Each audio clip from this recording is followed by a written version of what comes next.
What's up mga ka-Investa? This is your guy Bearyo and I'll be discussing the bull bear meter and I'll be teaching you how to utilize it para matulungan ang inyong trading.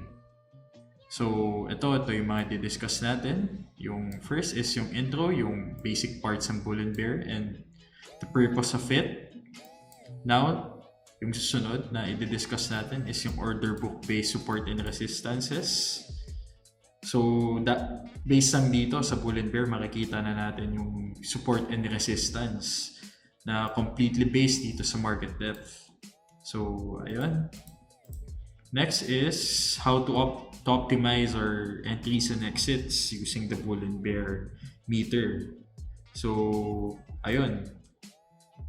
Magbibigay tayo ng mga tips and tricks how to use the bull and bear meter to supplement our support buying and paano ba natin malalaman kung legit ba yung yung impending breakout. And next, trimming on the resistances. Paano natin malalaman if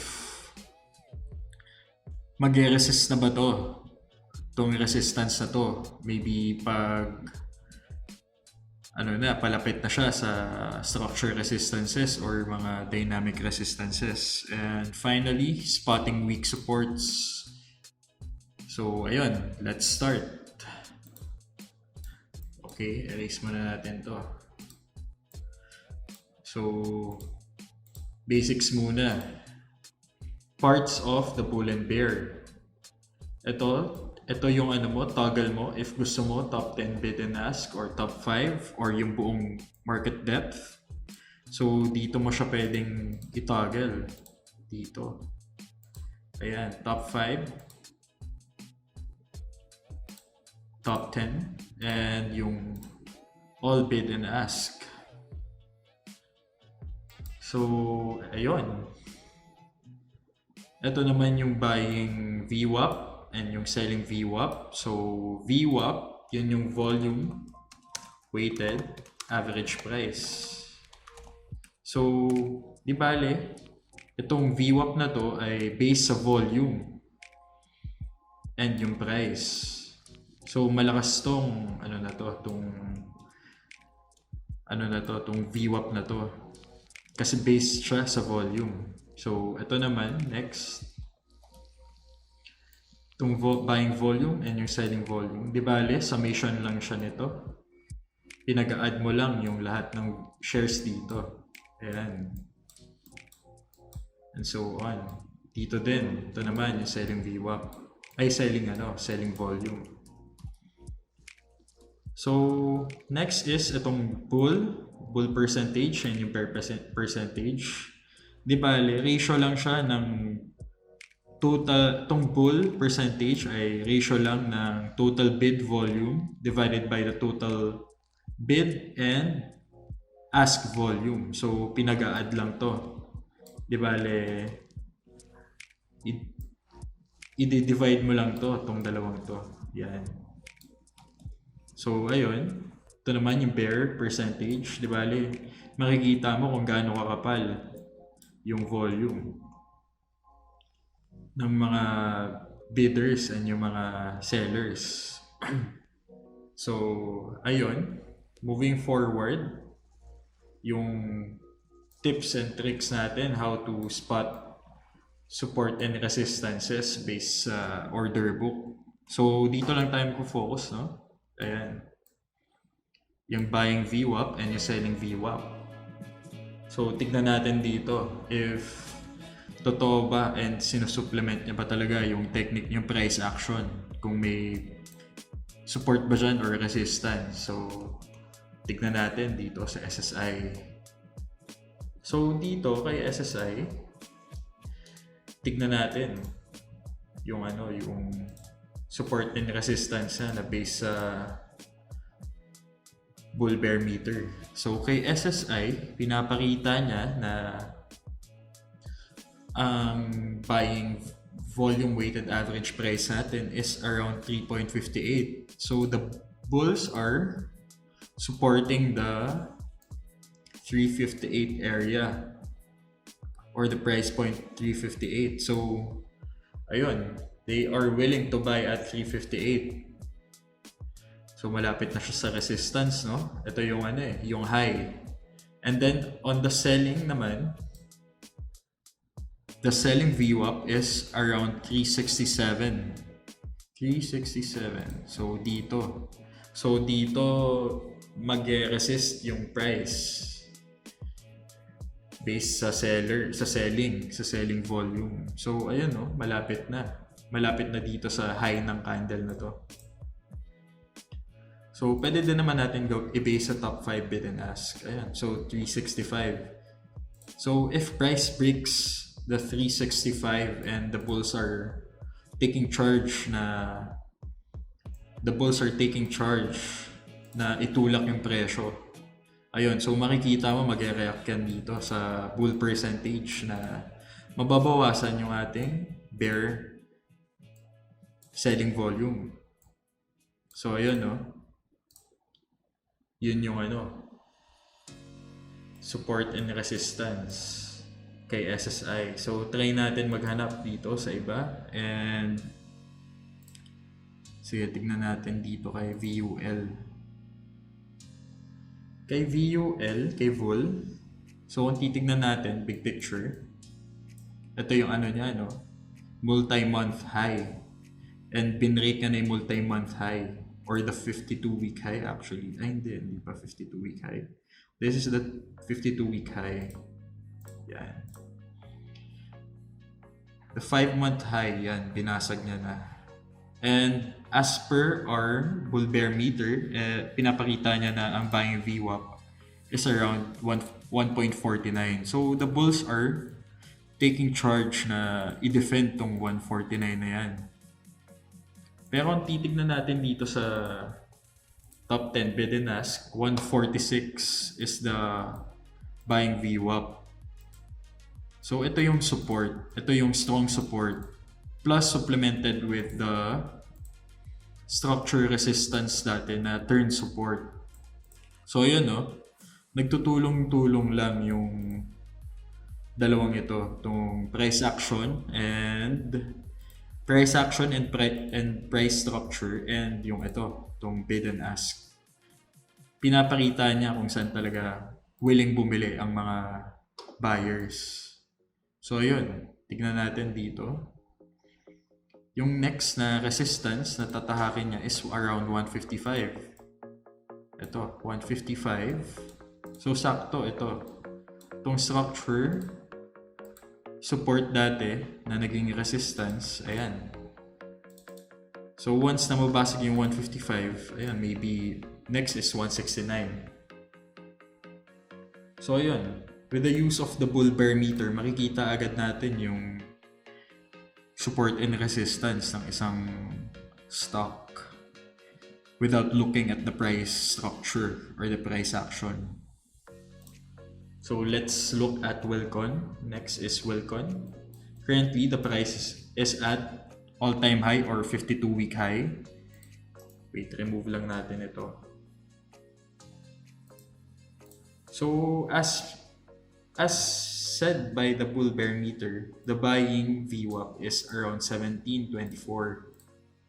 So the bulls or the buyers are taking charge to defend the 1724 area, and the sellers, which are stronger, 62% bear percentage, tignan natin, 17.4 ang next na resistance.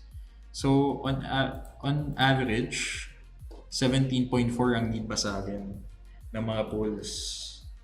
So ayun, technique is, if you're looking to buy on the support, just look at the buying VWAP and maybe bid 2 to 3 flux higher dito sa buying VWAP na yan. So ayun, kailangan may setup ka pa din.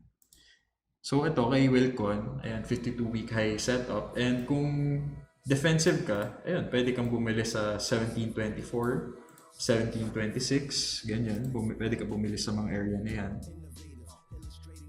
And kung ano ka naman, aggressive buyer ka and gusto mo na momentum mode na siya, antay mo muna na basagin ng bulls yung 17.4. So ayan, no? Plus, ito, another tip is kapag yung price nag-hover dyan dito sa area na yan, and once the bulls takes charge, the bulls is showing na may strength talaga sila and it's going above 50%. Ayun, baka impending breakout na talaga siya ng 52-week high. Itong si Wilcon. So, ayun. Next is check out natin yung itong stock na to, itong FEN.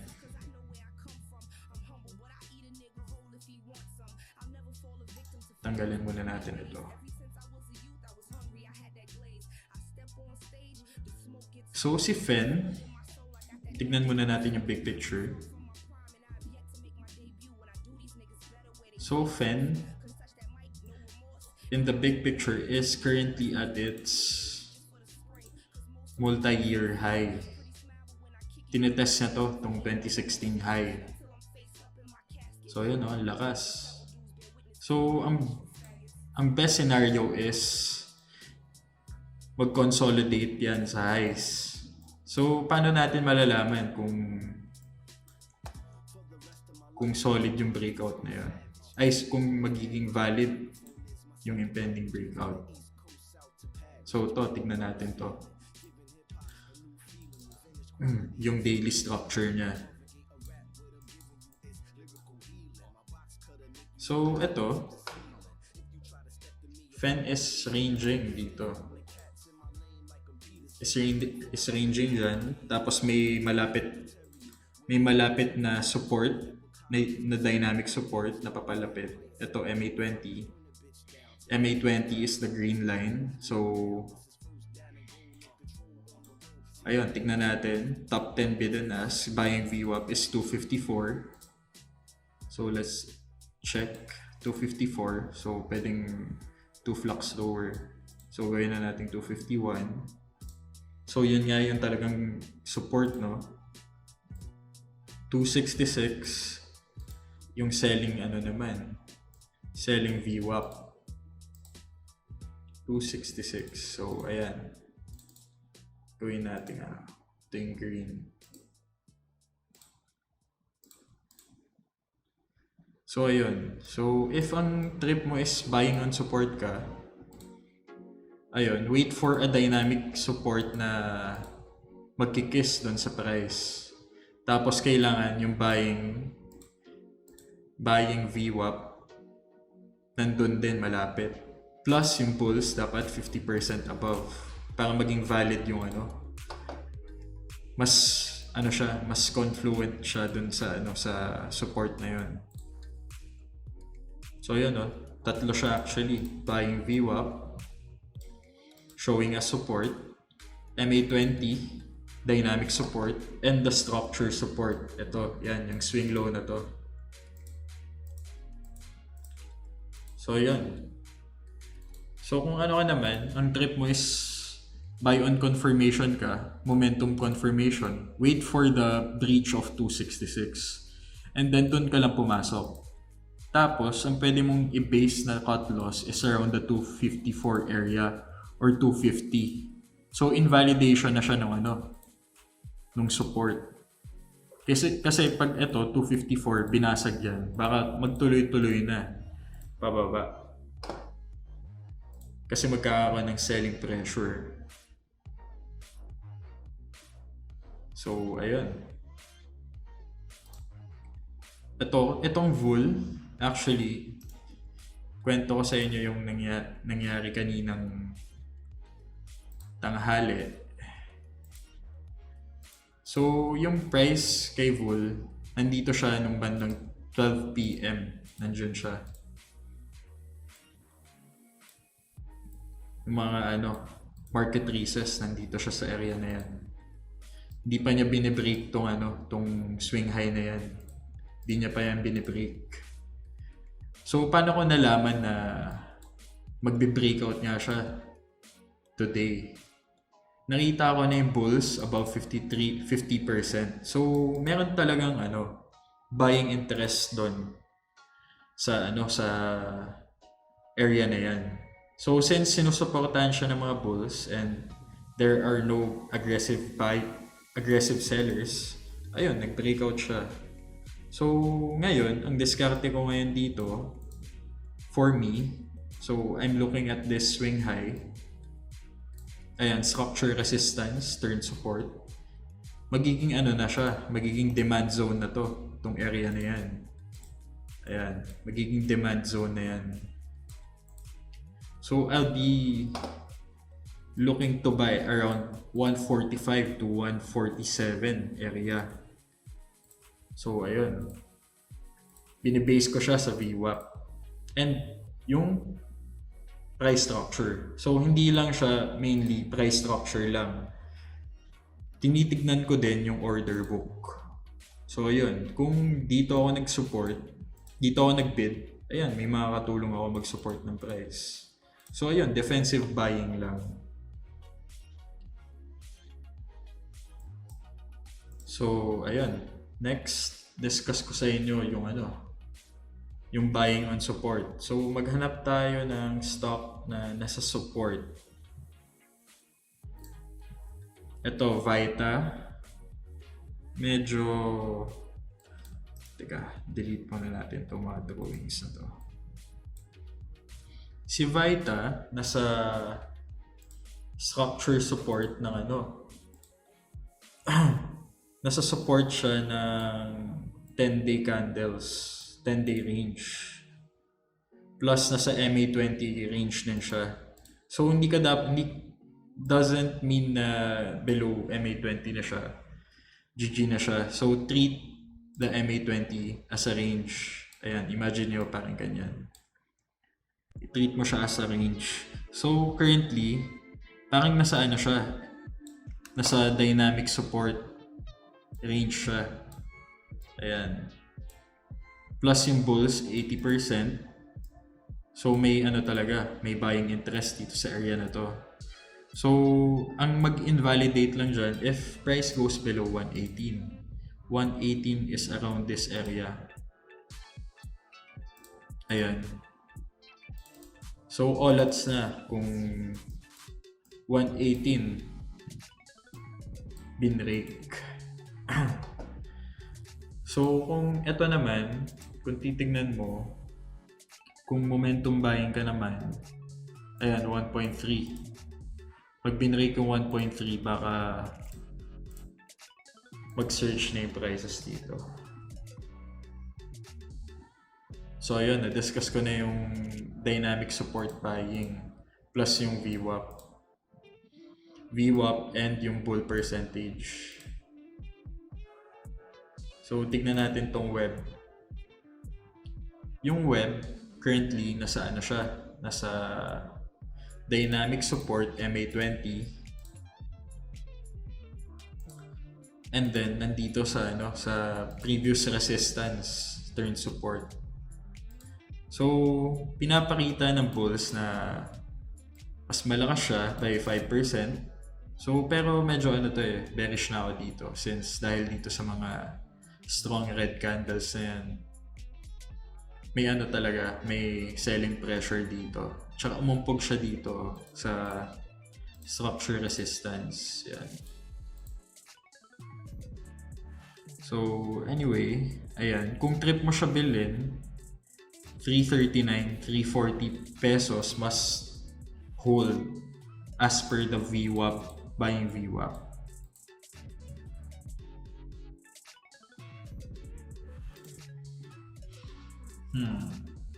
Hanap pa tayo ng iba.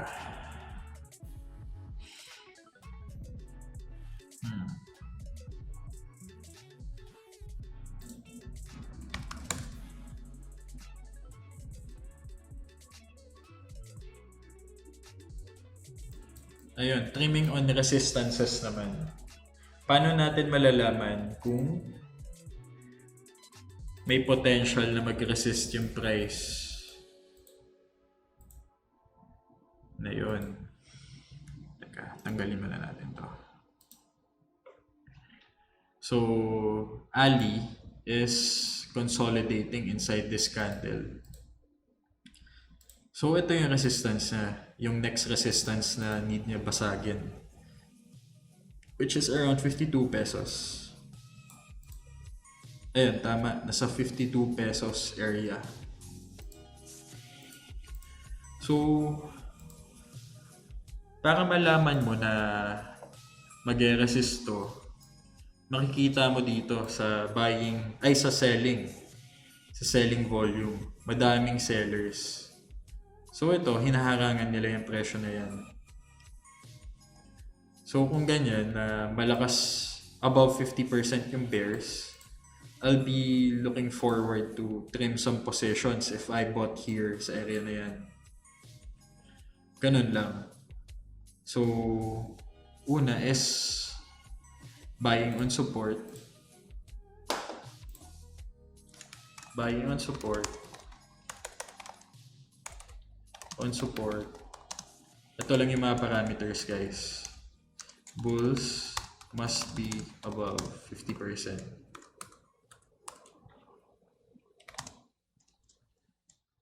Dapat may structure or dynamic resistance. Ay, dynamic support. Dapat yung price ay malapit sa structure dynamic support. And finally, buying VWAP. Price is near buying VWAP.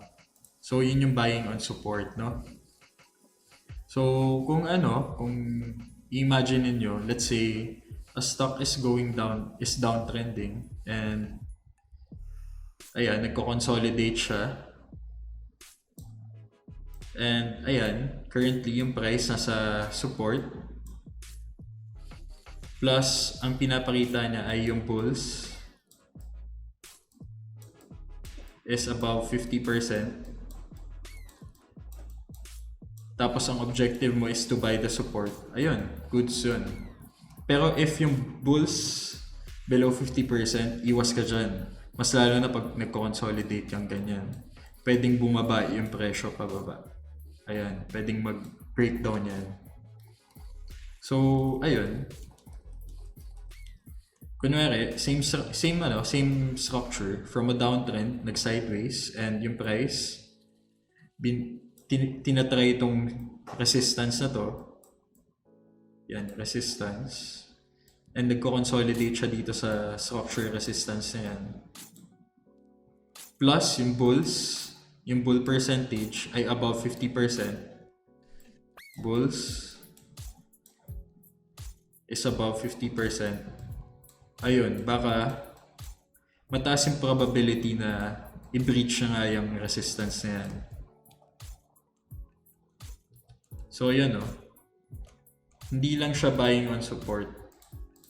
Pwede mo rin ma-gauge kung yung impending breakout ay valid. Or mataas yung probability na mag-break talaga siya and mag-continue. So, pwede rin, kunyari, retest naman. Retest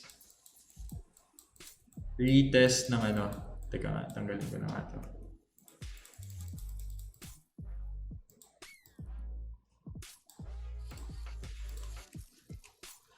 Retest of previous resistance.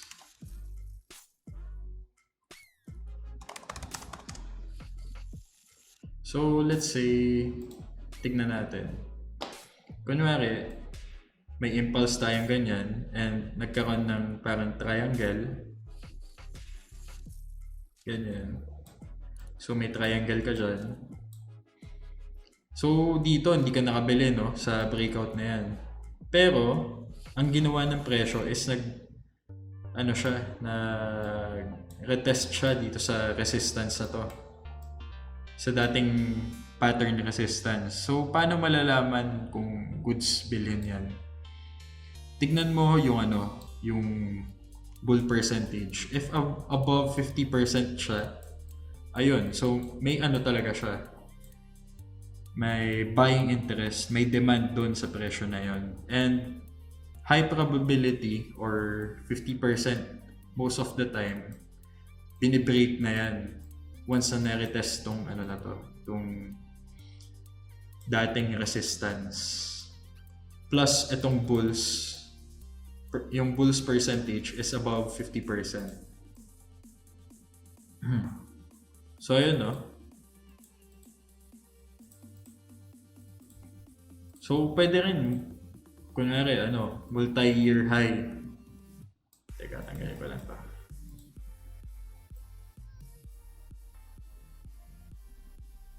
Kunwari, ganyan. Parang cup and handle, no? Tapos, nag-breakout dun sa cup and handle. And then, retest. Kailangan yung bulls percentage is above 50%. Tapos, ayun, pwede mo nang bilhin yung itong retest na yan. So, ayun. Mas nagkakaroon ka ng conviction on buying the retest using this bull bear meter. Ayun, basic lang, di ba? Titignan mo lang yung bull percentage. Ayun, di ba may logic naman siya. Ayun, I've been using this system and itong signal na to for a long period na. Last year pa actually. Tinitignan ko lang yung order book kung malakas ba yung support dito sa order book na yan.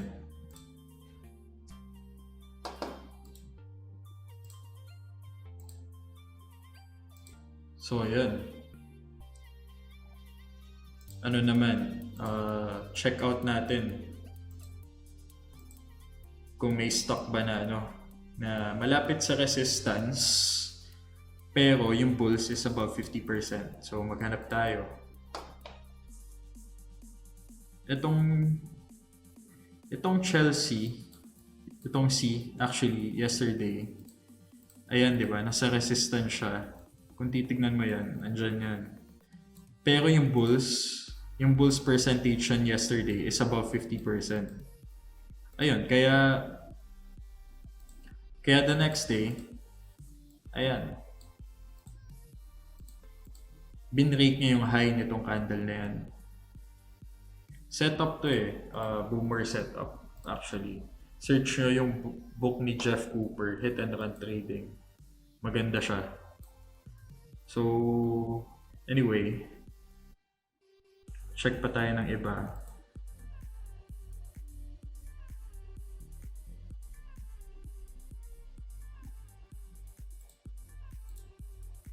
Wait lang, ang bagal ng net.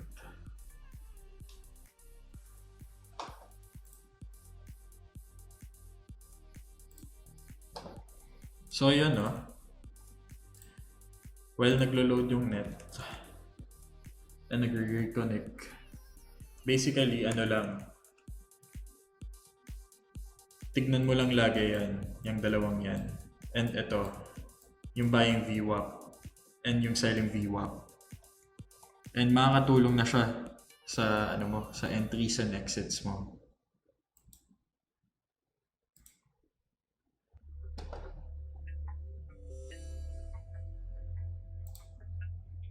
So, ayan muna for now, guys. I'll be uploading examples and real-time examples next time. And I hope nabigyan ko kayo ng idea paano gamitin tong bull bear meter. So, ayun, focus ka lang lagi dito sa na yan. Ayan. Kailangan, bulls are above 50% lang lagi. So, ayan.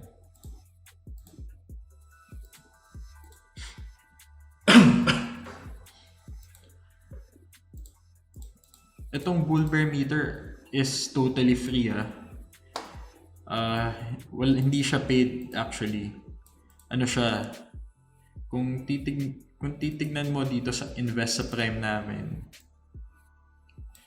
ang kailangan mo lang gawin is to share the post ng Investa. And then beta user ka na. This is totally free. Powerful tong ano na to tong feature na to, pero binibigay lang namin ng free. Matagal na namin tong dine-develop, and matagal ko na siyang naisip actually.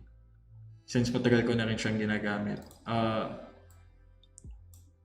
I had the inspiration dun sa sa first Metro Sec na parang buying selling treasure ba yun? And ayun, I just revised it, and ayun, mas ginawa ko lang siyang streamline, and mas makikita mo yung mga support and resistance na based sa order book. So ayun, thank you sa pakikinig, and I hope may natutunan kayo. So, thank you and goodbye.